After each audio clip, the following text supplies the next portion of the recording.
Hi,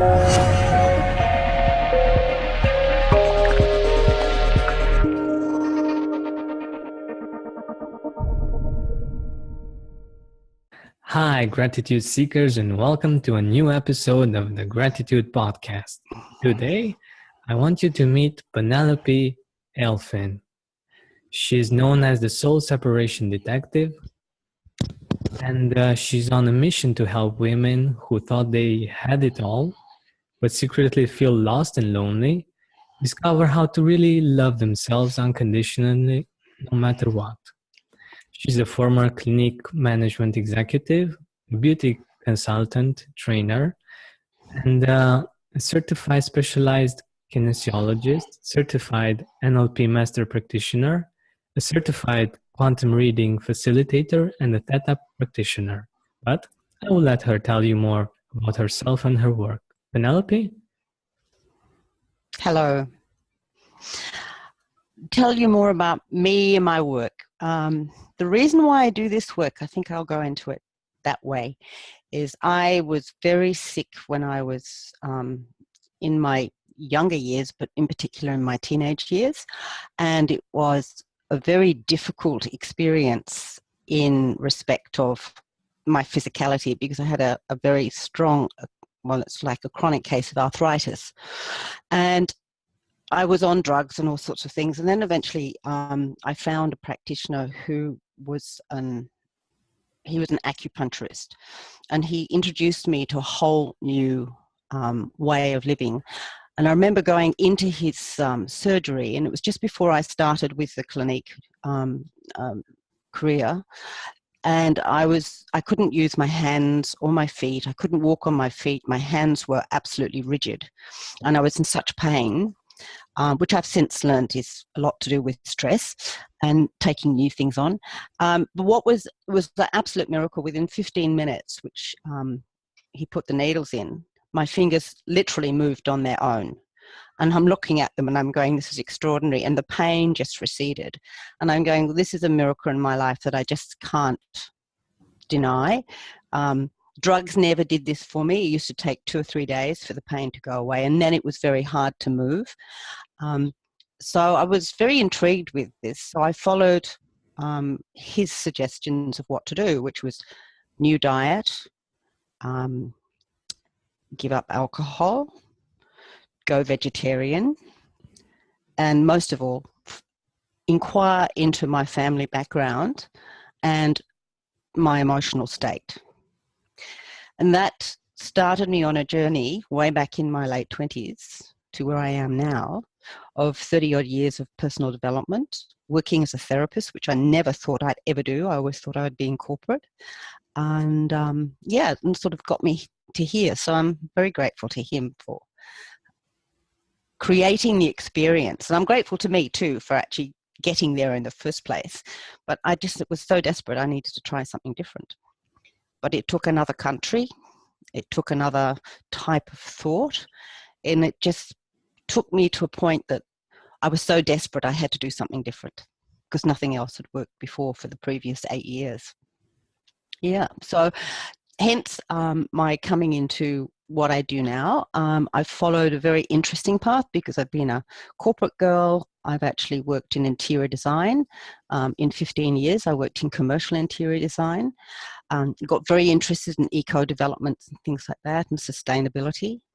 At the same time, I was doing kinesiology work and did a lot of other study under that, naturopathy, homeopathy, a lot of spiritual work, and came to realize that there was so much more than even I was able to do.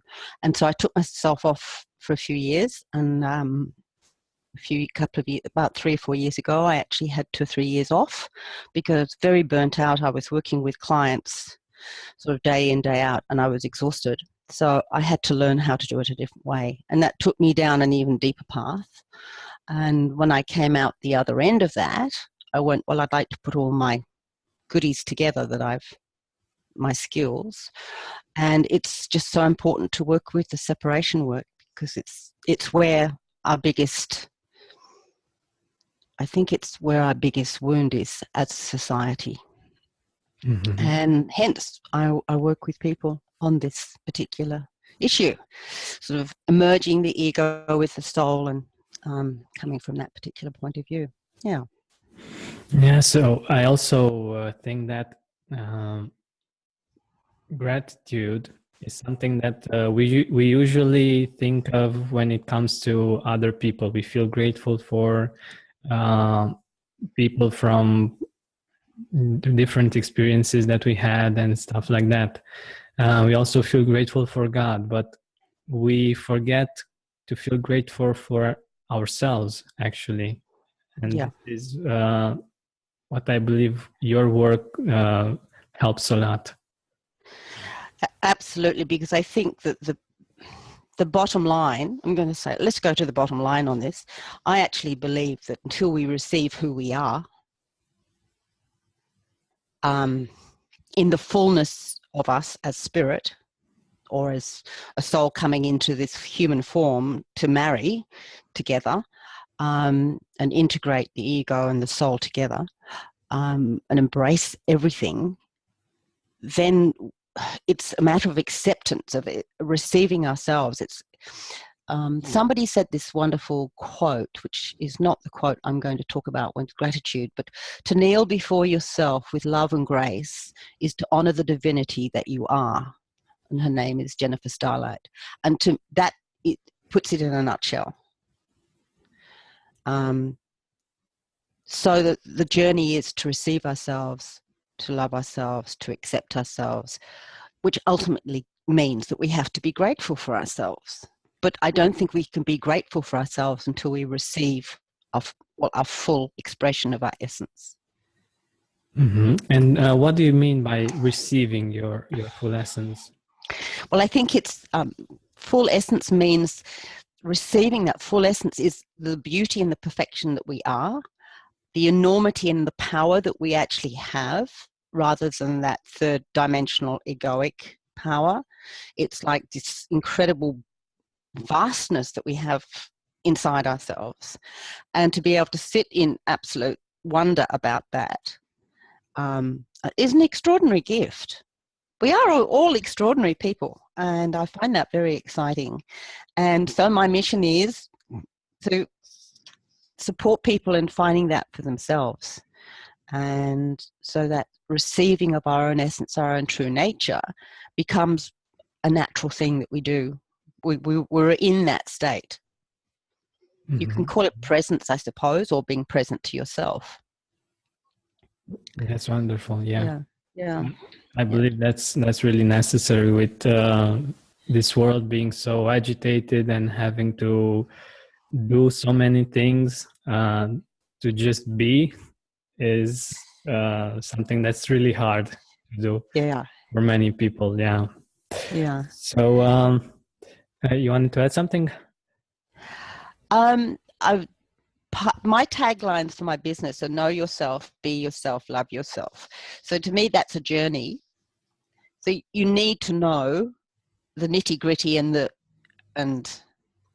conditioning, the patterning of your childhood, why you believe what you believe, the decisions that you took. So that's the nitty gritty work that is what I call the big dive, the big deep dive, so that you get to know how,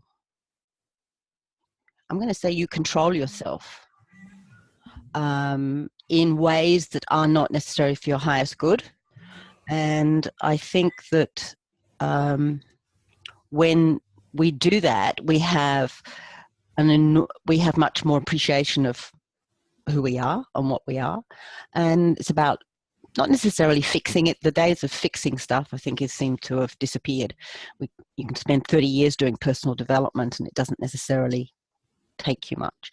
And it's about creating new neural pathways in ways that we can actually start to appreciate ourselves, be grateful for ourselves, respect ourselves, that sort of thing. Yeah. So, Yeah. what was my first question for you is if you have a certain quote that you like on gratitude, and Yes. why do you choose that? It's by Oprah Winfrey. She's one of my favorites anyway. True forgiveness is when you can say, thank you for that experience. Mm. Nice, nice. It's a nice one, isn't it? Yeah, I Yeah. don't think I knew True it. forgiveness is when you can say thank you for that experience. Hmm. Hmm. Yeah. Wonderful. Yeah. And So yeah, yeah, sorry. I just wanted to ask you why you chose it.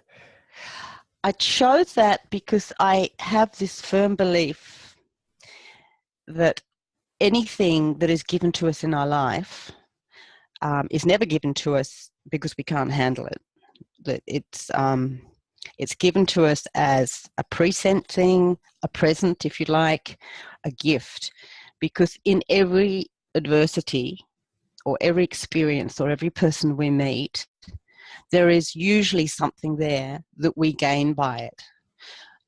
So if we're having an adversity or particular hard time, we might go into the depths of despair, but usually within there's a learning or a teaching that when we sort of have enough distance, we can actually see what we've been given. And it's us, our higher self, our spirit is giving us that. So if we get out of our own way and stop trying to control everything, life is actually guided for us. So that's the next part of when you're being yourself. It's actually allow yourself to read the signposts, allow yourself to see what's been given.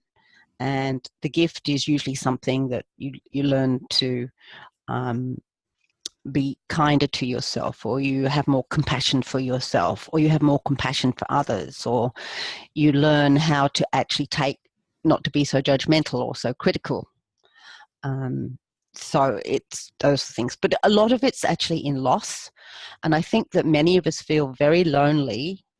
And that's in my bio, I talk about working with women who are lonely and isolated because we're so cut off from that core connection to ourselves that we have this yearning to be connected. So we look outside of ourselves to be connected.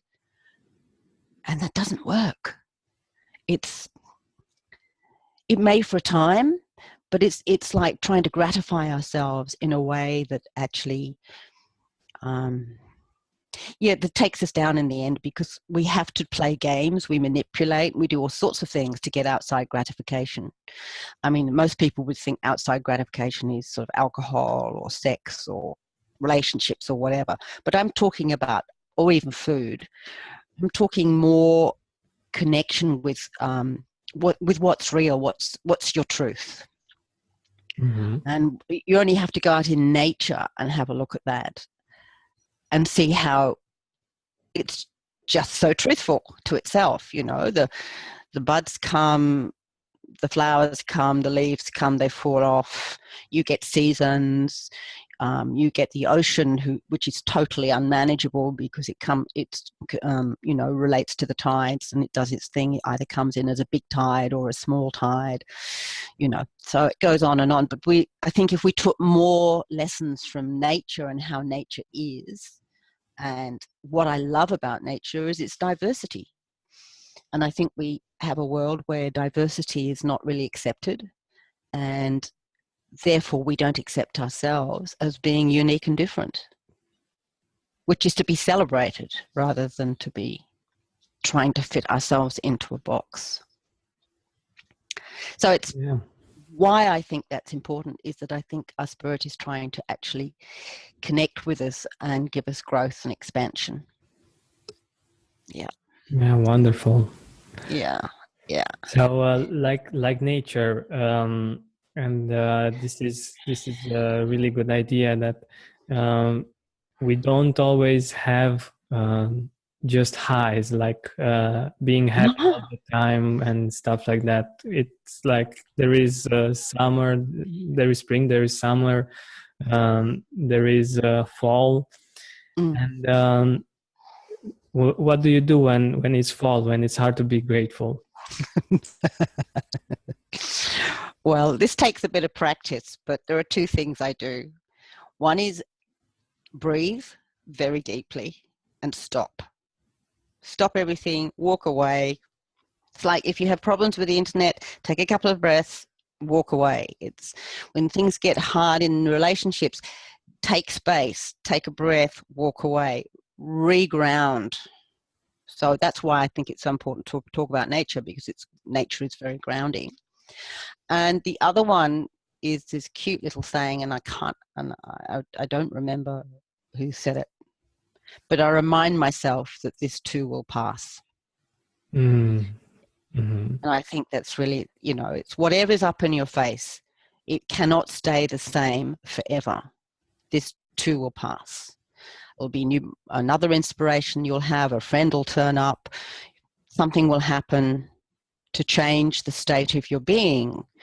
But it's when we think that nothing is going to change, and this is another thing I'm really grateful for, change. Change is great because it gives me adventure, but change is often very challenging because it takes us out of our comfort zone.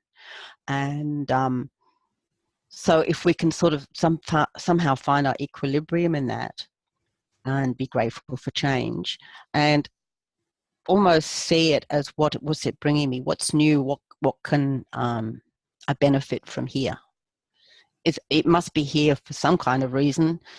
So rather than go down into the depths, which is very easy for me to say because I used to do that, but I've actually got skills and tools now that I've honed, so I don't do that very often. I do still do it, but not so often. And it just allows me to find my center again, find that connection with me and know that I'm safe. When you don't have a connection with yourself, or it's not a strong connection, often we feel insecure and unsafe. And that's where the loneliness comes from, because there's nothing we can grab onto. Once we've created a strong foundation and a strong core within ourselves, and we know that there's nothing outside of ourselves except for us, only we can make the change, only we can change our thought patterns, then it makes us probably a little bit more powerful. We gain our power back that way. Wonderful. Yeah. And did you have like a very low point in your life where gratitude has helped you? Quite a few.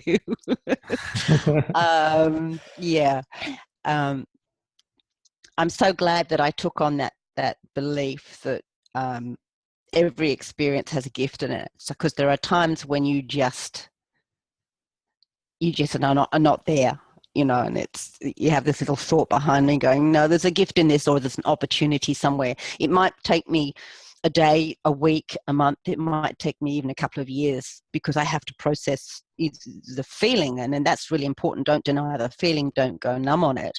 Process, allow it to be there, process the feeling. But at the same time, once you've done that journey, you wake up one day and go, whoa, now I'm actually seeing, because it's not clouded with the emotions and you've let the negative charge go. I now can actually see that there is a tremendous opportunity here. I have had quite a few low experiences. Most recent one actually is ending a very special relationship. Relationships to me are very precious, especially in the love arena. I've had I've had quite a history in relationships, let's just be honest, a couple of marriages and a few things like that. But this particular person was very dear and near to me. But there was a pattern that was reoccurring that I had to become very open to, that wasn't supporting me. And it wasn't supporting me going forward in what I needed to do. It was almost like a disabling relationship. We had lots of fun, but we had a few fights, but there was something that just wasn't quite sitting. So for my own sanity, I decided that I needed to move on. And when I did, the pain of it, the suffering, I've never been through so much loss and pain and grief as I did through that 2-year period. And what I think, when in hindsight, when I look now, there were times when I was in depression. I wasn't to the stage where I was wanting to end my life. I've been there and done that many years ago, but not on this one. And it just took a tremendous amount of courage. And for that, I am really, really grateful to how courageous spiritually I am sometimes. But it was very lonely, very fearful. But luckily, I had to start asking for help. I had to start asking friends for support. And I got some professional help. But I had to do what my heart was telling me. And I'd been denying it for quite a long time. So I think it's important that you need to listen. You know, take that still time, hear those little voices when things happen and you get that ouch or that sensation and you deny that. It takes a little while to learn not to deny it, but I think it's important to be, it's the awareness that we need to encourage there, I think, you know. And now on the other side, I have to say that I'm really grateful to my ex-partner. We have a good friendship now, and he's in another relationship. But I've gained, there's no way I was saying this during that 2-year period, but now I've regained my purpose, my vitality, my passion. I was dying because I wasn't really being who I needed to be. I was turning myself inside out to be accepted because relationships to me were so important, and I always wanted a relationship that was supportive and kind because I didn't have that as a child. And then I got, you know what? This isn't working this way. I need to be who I am in relationship, not somebody else. Yeah, so I've got my power back, got my voice back, and my vitality. Yeah, so that's been really fantastic. That's great. There've been others. There's been money issues and bankruptcy and financial loss, and that was a bit harder, but to go through because it was my identity was lost. It was like you apply your identity to something and then suddenly it goes and it's not there anymore, and it's like, well, who am I? So even more important to come back to your own heart. Yeah. So when you had your highs in life, like everything was going great and you felt successful, do you feel like gratitude has helped you to get to that place? I think going back to the beginning when you were talking about being grateful for yourself as being a very important tenet, where I am now has only come from, it's not outside success or anything, it's only come from my ability to be grateful to myself and actually to accept myself totally with all the, the wrinkles and warts, whatever you call it, with all the things that maybe I would have judged, say, a few years ago. But it's a great gratefulness to where I've come. And the journey that I've had has been enormous. And yeah, it's sometimes I just sit there and I just get tears in my eyes because it's like, wow, you've come a long way. We've come a long way. And we all have the opportunity to have those kind of journeys. But we have to be very honest and truthful with ourselves. And that can be hard sometimes. I totally agree. It takes courage, and it takes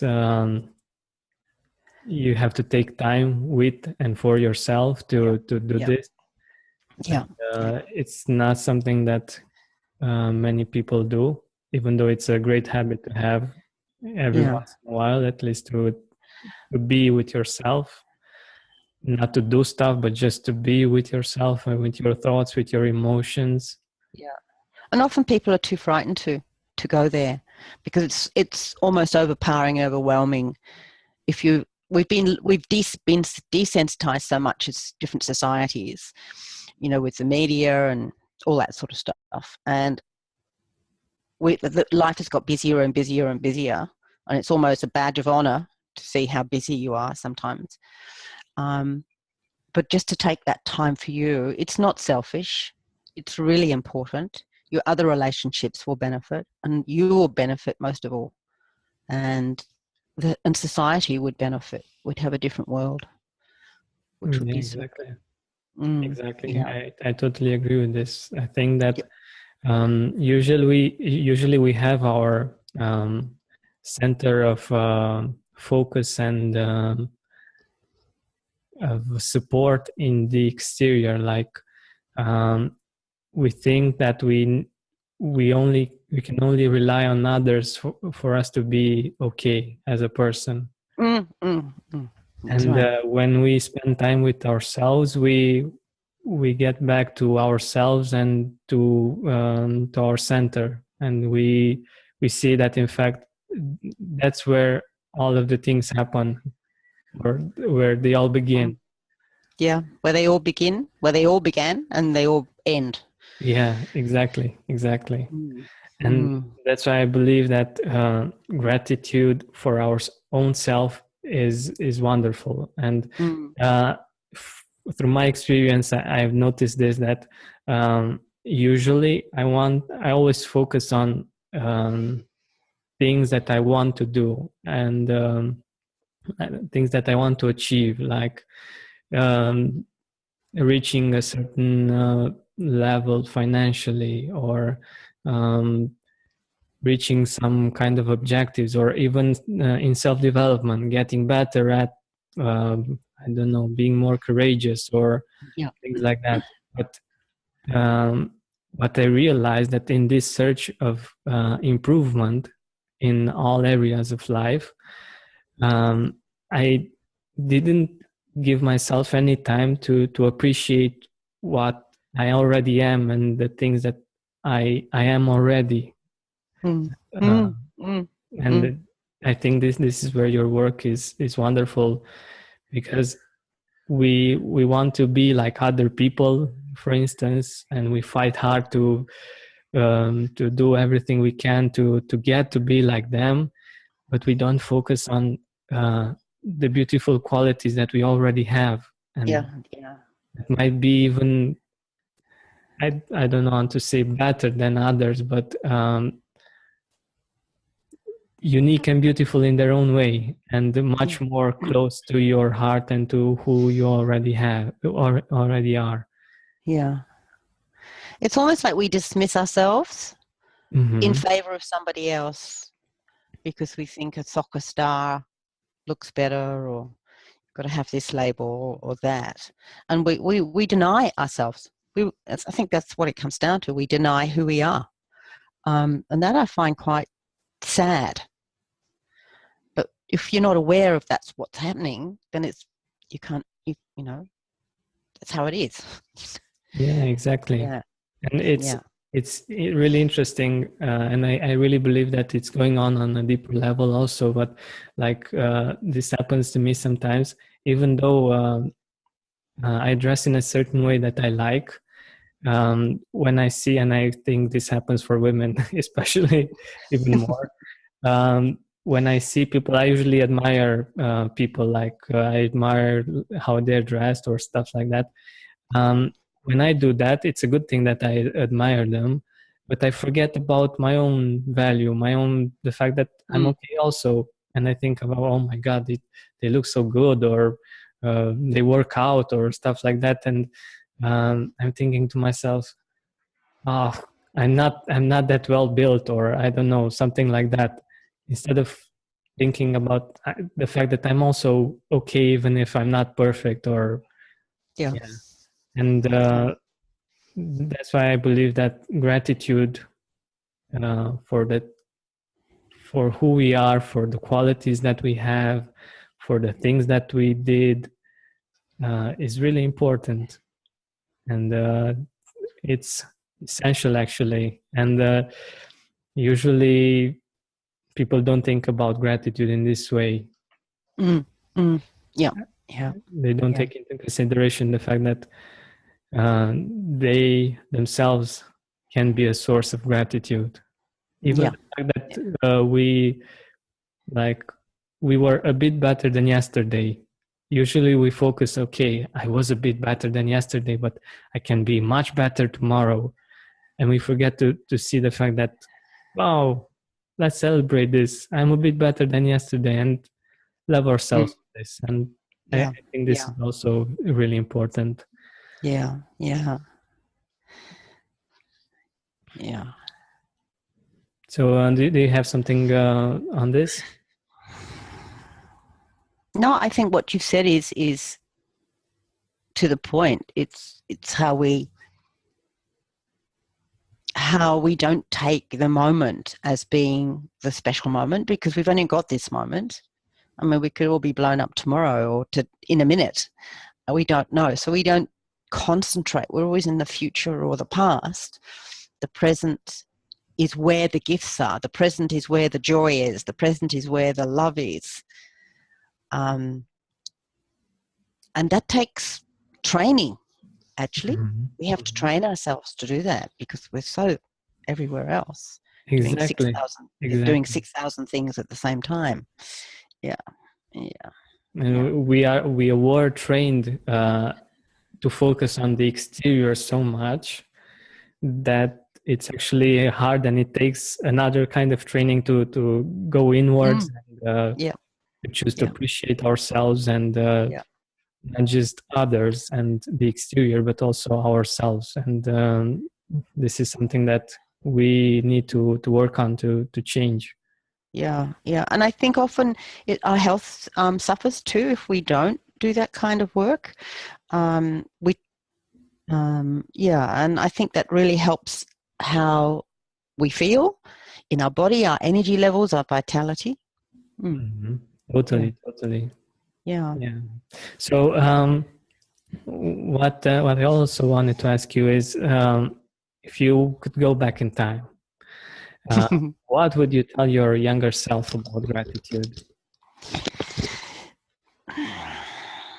What would I tell myself about gratitude? That I don't have to prove myself to anyone to be loved and accepted, because that's my job, not their job. You're just enough who you are just by being present on this planet, and there's nothing wrong with you. You're part of many people who are here in different expressions, different unique expressions, and you're here to explore and express your unique creativity. And if I was allowed as a child, I would have liked this kind of childhood, which would be no rules or regulations, no discipline. Well, I mean, discipline I think is important. You need to understand that. But to be allowed to follow my heart and my passions fully, which didn't happen. And consequently, I was always in competition to get somebody's attention, so that I could just be, probably didn't, so I could feel safe and secure. Yeah. Yeah. But I mean, I was brought up in an era when wars had just finished and, rationing and stuff. So, yeah, children were meant to be seen and not heard in those days. But I think if the one message would have been that you are safe and you are secure and you're beautiful and wonderful just the way you are, and appreciate that fact, because sometime in the future you will actually get to learn that. That's beautiful. Yeah. I also think that like the verse from the Bible, I don't know exactly if I'm saying this right. Love your neighbor as you love yourself. Is that right? Yeah, love your neighbor as yourself. The thing is, if you don't love yourself, you're not going to love your neighbor. Exactly. This is what I was thinking also, that you need to love yourself and you need to appreciate yourself so you know how to appreciate and to love others, because don't do that, you have no idea how to do it actually. That's right. That's right. Yeah. Yeah. And we don't have role models, actually. At least I didn't have a role model in my family about how to do that. Yeah, and that's also And, important. Yeah. and if you don't have, and when we have a separation situation in the way we're born, with cutting the cord, taking the placenta away very quickly, the natural energetic support of the placenta doesn't actually come back to the baby to seal the auric field. And that, I think, is, so we have a separation as we're being born, not just by being born, but by that particular spiritual disconnection. And then, of course, we have the separation situation we have when we're, 12, 18 months, 24 months old, which often is not done terribly well in the West. Very boom, 1, 2, 3. It's not a natural. It's not natural for a child to separate when they're ready to separate. Often it's the parents who separate the child because they're two and they should be doing this or this or this. Yeah. I have something that I'm really curious about. Here in Romania, we usually see Westerners and people from the UK, being very. They treat people with a lot of respect, but we don't always feel like that's what's actually going on inside. Like even if they talk beautifully, inside there's something else going on. I don't know if you had this experience. Being English, yes. Yeah. Strong upper lip. Never express your emotions. Keep it all inside. Don't be a nuisance. Because what would the neighbors think, or what would, certain people think of you? So that was part of our upbringing as children. What would people think of you? And that's been one of the hardest things for me to let go of, about what would people think if I did X, Y, Z. That was, yeah. So it's only something recently that I'm actually going, I think I've not quite nailed it, but I'm doing much, much better on that, to not worry what other people think. Yeah, I'm wondering, is this just what our parents told us? Because I also had this experience, maybe not that much, but they motivated us to be in a certain way when we are children, because people would say stuff, and what would they think? Yeah, and then that brings on shame. Yeah, That exactly. humiliates them and brings shame. Because they're of a generation that don't have high self-esteem or self-worth or self-value. And in fact, I don't think there've been many generations before that, because if you look at Europe, I mean, it's been invaded time and time and time again over the, last many centuries, last 1,000, 2,000 years. And this is something we need to develop as a society. If we could look at more, I'm not saying go back to tribal, but if you look at indigenous, some of the indigenous habits and rituals and ceremonies bring respect into the community. And a person learns very early on. I think there's a story in Africa, and I think it's a true story. I like to believe it's a true story, that in certain tribes, a child is born and the women put the child in the center of the circle, and that child is sung to. It's like that child or that baby song is sung to them, which gives me goosebumps just thinking about it.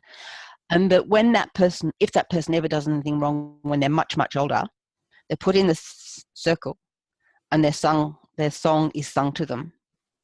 And that, to me, seems such an adult, grown-up way to be.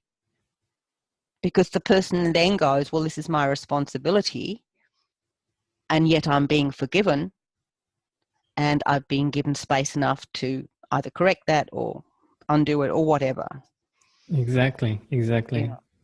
This So is there's an honoring of that particular person, regardless of what they did, or etc., etc. Yeah, yeah, yeah. yeah. I think that we all make mistakes, and it's really important how our parents and how people usually relate to the mistakes that we are doing, because Mm, later in life we fear taking steps and making decisions because we might make a mistake, mm, mm. and that's even worse actually. Many Yeah, times yeah, yeah, making no decisions.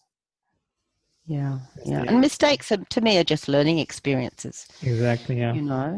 It's like riding a bike. How many times do you fall off, which can be classed as a mistake, but it's the way you learn, and you rewire the brain to learn something new. Exactly. Mm, mm, We don't learn like they teach us in school. Like we have to take a text and get it um, into memory.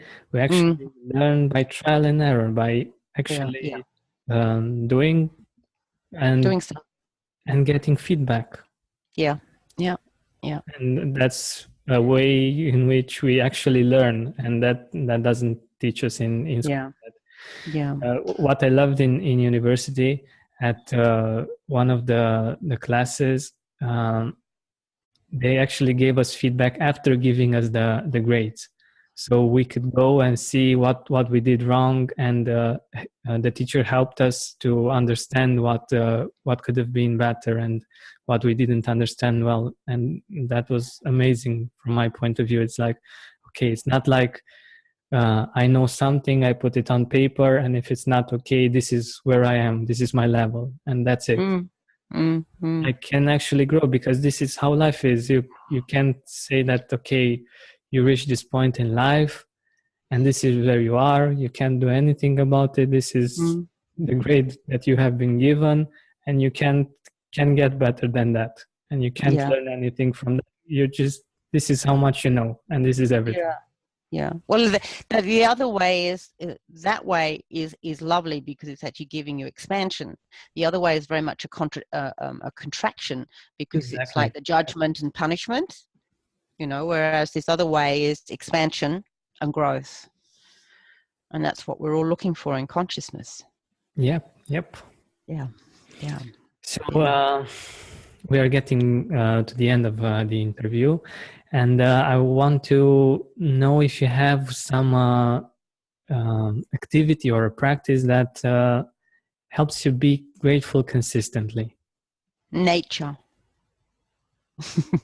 I was taking a walk the other day, actually, and it struck me whilst I was admiring some tiny, tiny little flower that was purple, and then little yellow stamens that was so tiny it was about a third of the size of my fingernail, and just realizing how beautiful this was and how extraordinary it was. And I just then got the enormity of what it's like to be such an extraordinary being, like a human being.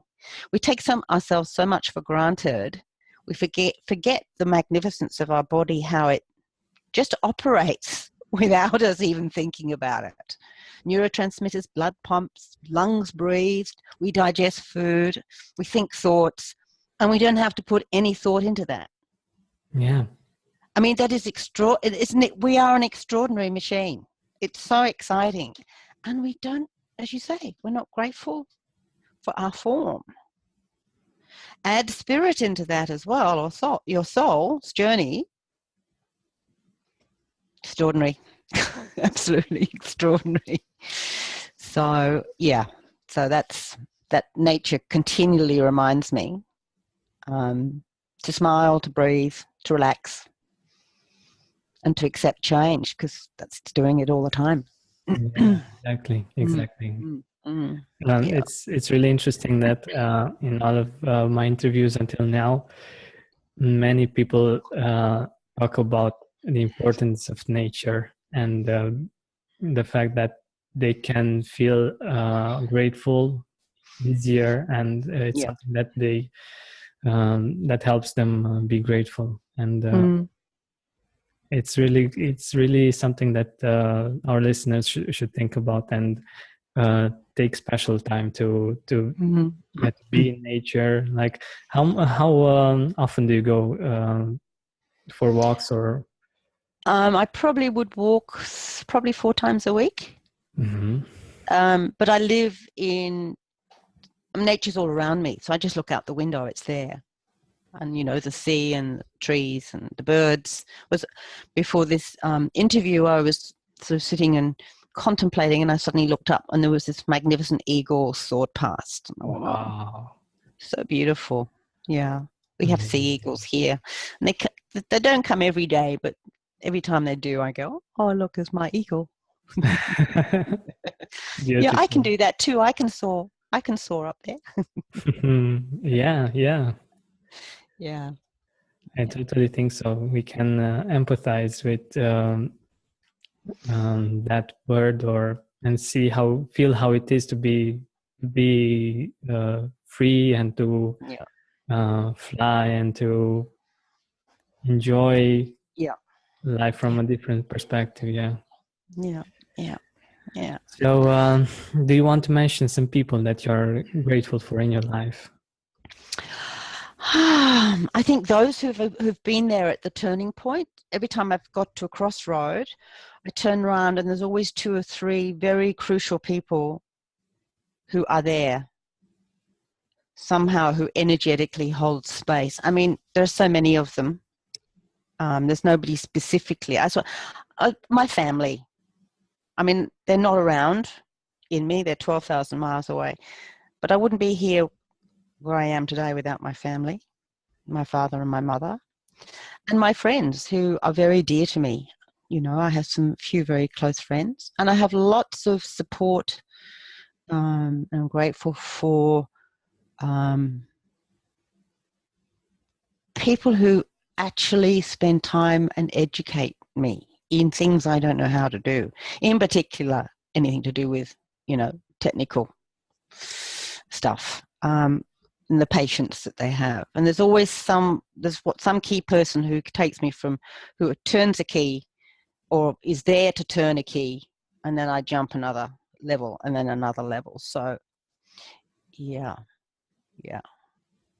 And I think with tears in my eyes often about the man who stuck those needles into me Mhm. many years ago, because he was the one that really went, you could change this totally. You could turn your life around.